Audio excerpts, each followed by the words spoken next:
C'est sur la charpente de cette chapelle qu'un jeune ouvrier fait une chute de plus de 15 mètres et est transpercé par un morceau de chaise. Ses chances de survie sont très faibles. Pourtant, 2 mois plus tard, il est de retour au travail sans séquelles. Peut-être grâce aux nombreuses prières des paroissiens. Pour tous ses collègues et pour son patron, moi-même, c'est quand même une issue plus qu'inespérée. Donc on est très heureux, bien évidemment, et surtout ce qu'on veut, c'est le laisser tranquille et qu'il continue à vivre sa vie en paix, tout en sachant maintenant qu'il y a un sens à ce qui lui est arrivé, malheureusement. Car en pleine période de commémoration de la mort du bienheureux Charles de Foucauld, les fidèles y voilà un miracle, que l'on peut donc attribuer à ce célèbre religieux qui a passé 1 an à Saumur. Il y a quelques jours, le pape a donc accepté ce nouveau miracle.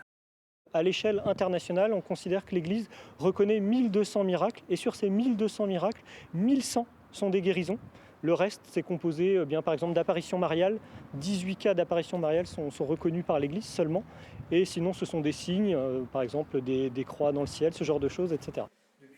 Mais si la belle histoire qui se termine bien pour le charpentier n'avait rien à voir avec le tout-puissant ni Charles de Foucauld, que les sceptiques se rassurent, l'Église est toujours ouverte au débat.